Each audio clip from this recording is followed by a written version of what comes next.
Crypto products and NFTs are unregulated and can be highly risky. There may be no regulatory recourse for any loss from such transactions. आ गए आप सब लोग। आप सोच रहे होंगे कि मैं कौन से यूनिवर्स में हूँ। यार, यहाँ पैसे ट्रांसफ़र करना और ट्रांजैक्शन को ट्रैक करना अभी भी काफ़ी डिफिकल्ट है। मुझे दूसरे यूनिवर्स में ले चलो मार्वल वालों। क्या नहीं समझे आप? अरे यार, मैं डिसेंट्रलाइज्ड फाइनेंस यानी डीफाई की बात कर रही हूँ। आज का वीडियो इसी टॉपिक के बारे में है। Hello, hi, namaste, this is Riya Yadav and that was me from a parallel universe जो कि एकदम परेशान हो गए हैं ट्रेडिशनल फाइनेंशियल सिस्टम से आप सबकी तरह because of the lack of transparency, centralized nature and slowness से। But then we also have decentralized finance, right? But wait, What is decentralized finance actually? So decentralized finance एक emerging financial technology है जो कि secured और distributed ledgers similar to those of crypto assets पर काम करती है। इस decentralized finance की help से centralized parties एंड इंस्टीट्यूशंस के कंट्रोल को रिमूव किया जाएगा over money, financial services and financial products. आज के ट्रेडिशनल फाइनेंशियल मेथड्स के कुछ ड्रॉबैक्स हैं and we all can experience that as we advance into the age of वेब3। डिसेंट्रलाइज्ड फाइनेंस की हेल्प से कुछ मेजर इश्यूज सॉल्व हो सकते हैं। Some of them are eliminating the fees charged by centralized parties and holding money in secure digital wallets rather than theft-prone physical accounts. You do not need approval from any central institution to carry out such transactions. All you need is the internet. And the best part, you can transfer funds sitting in one country to another in seconds and minutes. Decentralise finance को better समझने के लिए हमें पहले centralise finance की working principle and drawbacks को अच्छे से समझना पड़ेगा।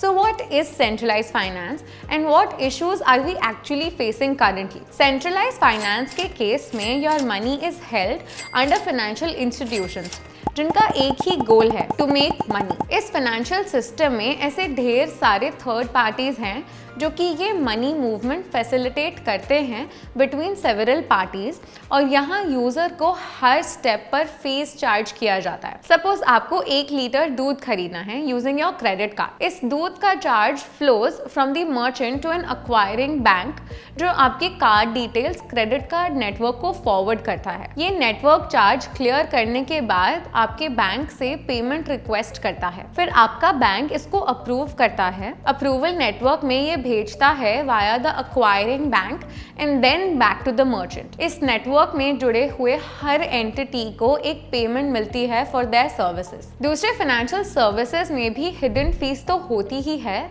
साथ ही साथ it's very time consuming. Bank loans approve होने में दिन लग जाते हैं काफी बार और कई बार तो कुछ हफ्ते भी लग जाते हैं। सेंट्रलाइज्ड फाइनेंस के 2 मेजर गोल्स हैं, to reduce transaction time and increase access to financial services. Decentralised finance की हेल्प से अब आप मर्चेंट्स एंड दूसरे बिजनेस एंटरप्राइजेस के साथ पीयर टू पीयर ट्रांजैक्शंस कर पाएंगे। ये system security protocols, software connectivity and hardware advancement की हेल्प से इंटरमीडिएटरीज को एक नेटवर्क से एलिमिनेट कर रहा है। आप कहीं भी हो, चाहे आप ट्रैवल कर रहे हो या फिर scuba diving, if you have access to internet you can easily lend, borrow and trade using the software that records and verifies financial actions on financial databases. एक distributed database different location से access किया जा सकता है। ये database सारा data collect करके एक जगह पे aggregate करके कंसेंसस मैकेनिज्म की हेल्प से वेरीफाई करता है। तो चलिए अब ये समझते हैं कि डीफाई काम करता कैसे है। Decentralised finance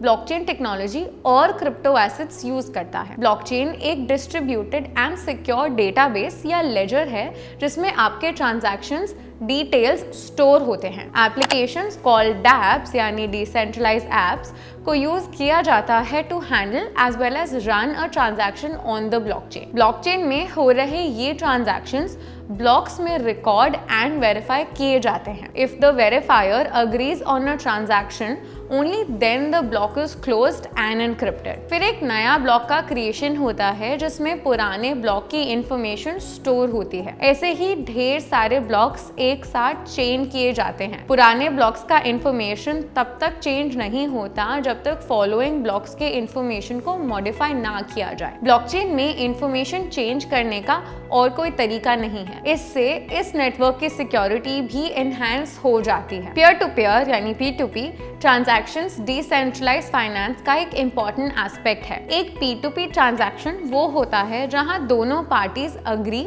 to exchange crypto assets for services और goods without the involvement of any third party. अब आप डायरेक्टली दूसरे यूजर के साथ लेंडिंग, बोरोइंग, ट्रेडिंग जैसे फाइनेंशियल प्रोडक्ट्स का इस्तेमाल कर सकते हैं। P2P का मतलब ये नहीं कि आपको फीस या इंटरेस्ट नहीं देना पड़ेगा, पर हाँ, आपके पास ढेर सारे ऑप्शंस अवेलेबल हो जाते हैं क्योंकि अब आप दुनिया के किसी भी कोने में प्रेजेंट किसी भी यूजर के साथ ये सारे सर्विसेज एंजॉय कर सकते हैं। क्रिप्टो एसेट्स डिसेंट्रलाइज्ड फाइनेंस का दूसरा अनोखा फाइनेंशियल प्रोडक्ट है। CoinDCX पर आप टॉप क्रिप्टो एसेट्स एंड उनके प्राइसेस चेक कर सकते हैं and CoinDCX let's you invest in these assets in the simplest way possible. However, किसी भी एसेट में इन्वेस्ट करने के पहले खुद की रिसर्च बहुत ज्यादा जरूरी है। डिसेंट्रलाइज्ड फाइनेंस सेंट्रलाइज्ड इंस्टीट्यूशंस की तरह किसी भी पर्टिकुलर ज्यूरिसडिक्शन को फॉलो नहीं करता एंड इज बॉर्डरलेस। ये स्मार्ट कॉन्ट्रैक्ट्स या सॉफ्टवेयर में लिखे हुए कोड ऑफ अग्रीमेंट को फॉलो करता है, पर अभी ये टेक्नोलॉजी बहुत ही प्रिमिटिव स्टेज में है। स्लोली एंड स्टेडीली इसमें एवोल्यूशन हो रहा है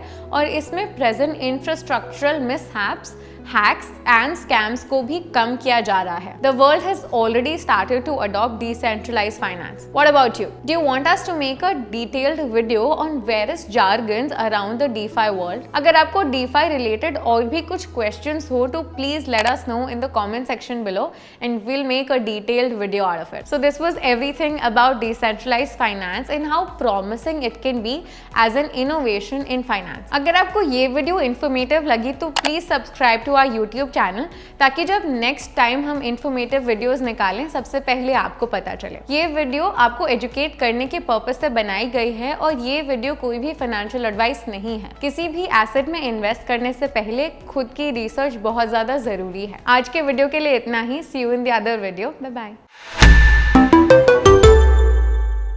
Crypto products and NFTs are unregulated and can be highly risky. There may be no regulatory recourse for any loss from such transactions.